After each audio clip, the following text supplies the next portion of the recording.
130 000 $, c'est le chiffre d'affaires qu'on a généré en 30 jours pour une marque e-commerce. Et dans cette vidéo, je vais t'expliquer exactement comment on a pu atteindre ces résultats. Moi, c'est Tom Beuglin et je suis le fondateur de la Standard Ecom, une agence d'email marketing. On aide les marques e-commerce françaises à augmenter leurs ventes grâce à Klaviyo. Et si tu utilises Klaviyo et que tu penses que tu n'exploites pas assez l'outil, je vais laisser un lien en description de la vidéo pour que tu puisses réserver un appel de découverte. C'est totalement gratuit et on offre un mini audit dans tous les cas. Et pour revenir sur le sujet de la vidéo, cette étude de cas va être incroyable et je pense que dans un premier temps, c'est important de poser le contexte. D'abord, un grand merci à l'équipe de cette marque e-commerce qui nous a donné son accord pour faire cette vidéo, même si, bien sûr, on va quand même être obligé de flouter beaucoup de choses. Cette marque, c'est un e-commerce international car le site est traduit en français, en anglais et en allemand. Donc tous les emails sont systématiquement traduits dans les 3 langues. Dans l'agence, on a 2 copywriters, un anglais et un français. Donc la traduction anglaise, on a pu la faire en interne, mais pour les traductions en allemand, on est passé par un freelance. Sinon, le panier moyen de cette marque est assez élevé, autour des 200 $, il me semble,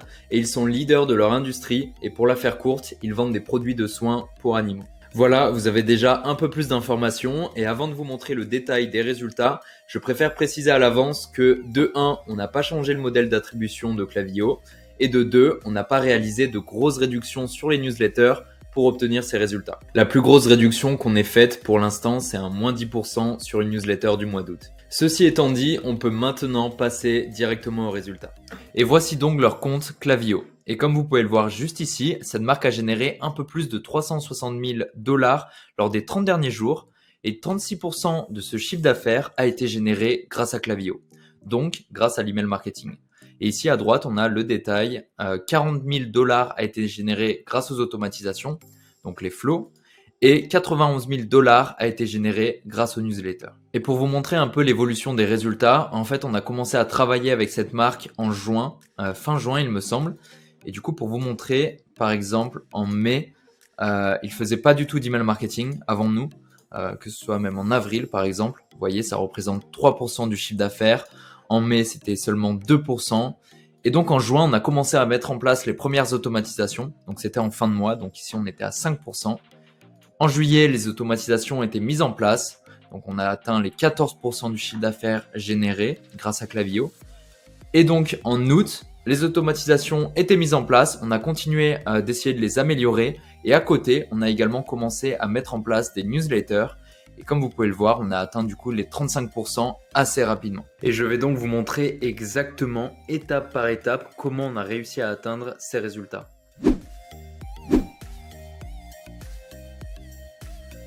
La première étape, c'est la segmentation. Dès qu'on commence à travailler avec une nouvelle marque e-commerce, c'est la première chose qu'on fait. Parce que c'est important d'avoir à la fois des segments hyper précis pour l'envoi de vos newsletters, mais aussi c'est important d'avoir des segments pour nettoyer la base de données, puisque la délivrabilité c'est hyper important. Et pour garder une bonne délivrabilité, une chose qui est importante, c'est de cleaner, de nettoyer régulièrement sa base de données. Et je vais passer directement à l'étape 2, puisqu'on va faire une vidéo dédiée directement à la segmentation. Et donc, dès qu'on a fait ce travail de segmentation pour notre client, ce qu'on a fait directement, c'est la mise en place d'un formulaire. Et pour cette marque e-commerce, on a donc opté pour la mise en place d'un pop-up. Ça vous permet de faire grossir votre base de données et donc vous avez de plus en plus de personnes qui sont inscrites à vos newsletters et vous pouvez donc envoyer vos emails à un plus grand nombre. Et c'est pour ça que nous, on aime bien le mettre en place dès le début. Et je vais vous montrer de suite les résultats. On se retrouve rapidement sur Klaviyo et ici apparaissent donc les résultats. Ici, c'est le pop-up sur ordinateur et ici, le pop-up sur mobile. Et comme vous pouvez le voir, on obtient un taux de soumission de 7,2% sur ordinateur et de 4,5% sur mobile. Et malheureusement, ça a légèrement baissé puisqu'il me semble qu'on était autour des 9% sur ordinateur et de 7%, il me semble, sur mobile il y a environ 15-20 jours. Mais au-delà de ça, les taux de soumission sont excellents, 4,5 et 7,2, c'est très élevé. Je vous invite même à regarder votre pop-up actuel, à regarder vos résultats. Et si vous n'arrivez pas à dépasser les 2-3%, c'est probablement parce que votre offre de bienvenue n'est pas la bonne. Puisqu'en fait, ce pop-up se déclenche pour les nouveaux visiteurs du site internet. Et du coup, comme offre de bienvenue, on aurait pu utiliser les classiques comme le moins 10% sur la première commande ou alors le 5 € de réduction si la personne s'inscrit à la newsletter. Et ce genre d'offre, bien sûr que ça marche et c'est pour ça que tout le monde l'utilise.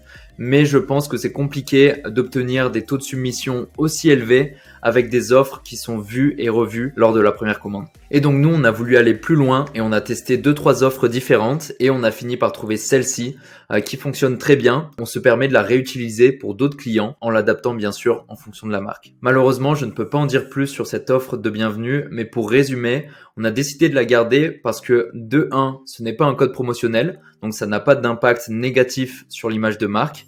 De 2, la marge reste intacte sur les premières commandes, puisqu'en fait, on n'offre pas de réduction.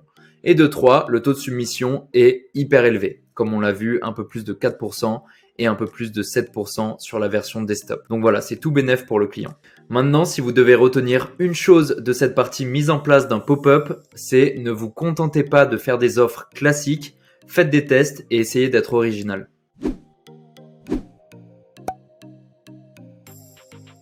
Généralement, c'est les automatisations qu'on essaye de prioriser puisque c'est généralement les flows qui rapportent le plus de business pour nos clients. On a donc la séquence d'abandon de checkout, la séquence de panier abandonné, le browse abandonment qui est donc l'abandon du site, la séquence de bienvenue et enfin la séquence de win-back. Et on va du coup directement regarder la première séquence qu'on a mise en place qui est la séquence d'abandon de checkout. C'est sûrement la plus connue mais aussi la plus importante. Et donc ici, je vous donne quelques conseils et comme vous pouvez le voir juste ici, nous on n'est pas trop fan des codes promotionnels, mais si vous souhaitez en mettre un, c'est important de ne surtout pas le mettre lors des premières 24 heures. Et la raison, elle est assez simple en fait, c'est juste qu'une personne peut abandonner son panier pour plein de raisons. Et avant de donner un code promotionnel, c'est important d'essayer de récupérer cette personne en mettant en avant d'autres arguments. En gros, le code promotionnel ou la réduction doit rester votre dernière option et ne doit être en aucun cas votre premier argument pour essayer de récupérer vos paniers abandonnés. Et donc nous, ce qu'on conseille de faire, c'est de d'abord envoyer des relances en mettant en avant des éléments de réassurance. Donc je l'ai marqué ici, pourquoi pas les retours offerts, pourquoi pas la livraison gratuite, si c'est le cas, le remettre en avant en fait. Et vous pouvez également mettre en avant votre processus de fabrication. Ça, généralement, ça intéresse les gens, ils aiment savoir comment sont fabriqués les produits. Donc ça peut être intéressant de le mettre en avant. Par exemple, nous ce qu'on a fait pour un de nos clients, c'est de segmenter cette séquence de panier abandonné pour envoyer une séquence légèrement différente en fonction du produit dans le panier. Et pour vous donner un peu plus de contexte, on a fait ça pour une marque de prêt-à-porter et dans un email, on met justement en avant le processus de fabrication. Et bien sûr, l'email est différent en fonction de la matière du produit que vous avez abandonné au checkout. Et on passe maintenant à la séquence de panier abandonné qui est très similaire à la séquence d'abandon de checkout. La seule différence, c'est que le panier abandonné arrive juste avant le début du checkout. C'est-à-dire qu'un visiteur arrive sur votre site internet, regarde un produit, l'ajoute au panier, puis quitte le site sans aller jusqu'au paiement. Et au niveau de cette séquence, généralement on fait quelque chose d'assez similaire à l'abandon de checkout. On va essayer d'être un peu moins insistant, donc peut-être rallonger les délais et pourquoi pas également revoir le wording. Par contre, je dois mentionner une chose puisque je vois l'erreur hyper fréquemment, c'est de ne pas oublier de bloquer l'envoi de cette séquence lorsqu'une personne va commencer un checkout. Puisque normalement, vous l'aurez compris, mais là on se situe à l'étape juste avant le checkout. Et si une personne justement commence un checkout, elle va donc recevoir la séquence qu'on a vue juste avant. Et en fait, l'idée c'est de bloquer cette séquence pour éviter que les automatisations se chevauchent. Et on passe tout de suite à la séquence de browse abandonment ou en français d'abandon du site. Juste avant, on a vu du coup la séquence d'abandon de checkout. Juste avant, on a vu la séquence d'abandon panier. Et celle-ci va être déclenchée encore avant. C'est lorsque le visiteur a seulement regardé quelques-uns de vos produits, mais n'a pas ajouté au panier ou n'est pas allé jusqu'au checkout et donc n'est pas encore dans une perspective d'acheter. C'est pour ça qu'on conseille de faire attention de ne pas être trop intrusif et de commencer par mettre en place un seul email. Par contre, encore une fois, ça peut être intéressant de segmenter et de faire un email différent en fonction du produit visionné. Et c'est ce qu'on fait pour nos clients puisqu'on part du principe que si par exemple vous avez une boutique de prêt-à-porter et qu'une personne regarde vos chinos, elle n'est pas forcément intéressée par les chemises ou par les vestes. C'est pour ça qu'on fait des emails différents en fonction de la collection du produit regardé. Et on peut passer maintenant à la quatrième séquence qui est la séquence de bienvenue. En début de vidéo, je vous disais qu'on a d'abord mis en place des formulaires d'inscription à la newsletter, donc par exemple des pop-up.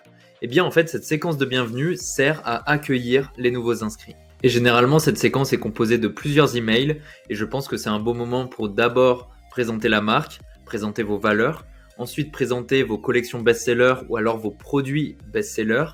Et ensuite, c'est intéressant de présenter les spécificités de votre e-shop.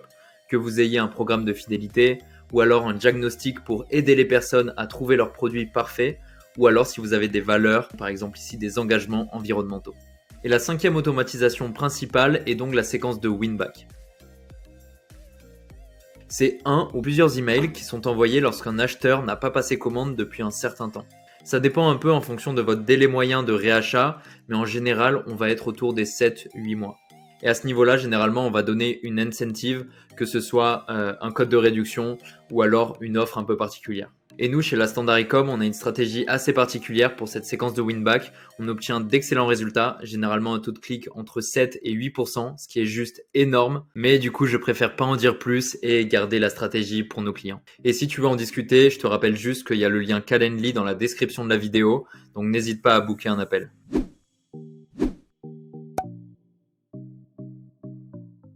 Donc réellement, ce qu'on a fait, c'est que le premier mois, on a pris le temps de mettre en place les automatisations les plus importantes. Comme ça, on part sur des fondations solides.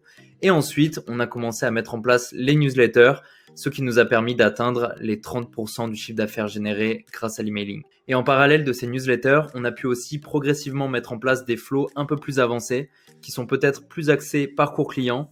Ça comprend donc la séquence de post-achat, la séquence d'anniversaire, de replenishment et enfin une séquence de NPS. Et comme on a commencé à obtenir les premiers résultats des premières automatisations mises en place, on a pu commencer à faire des A/B tests, que ce soit au niveau des offres, au niveau des objets d'email ou alors au niveau de la structure complète de l'email. Et ça nous permet donc de constamment essayer d'améliorer les automatisations qui sont déjà mises en place. On commence également à faire pas mal d'A/B tests sur les newsletters, par exemple format court contre format long.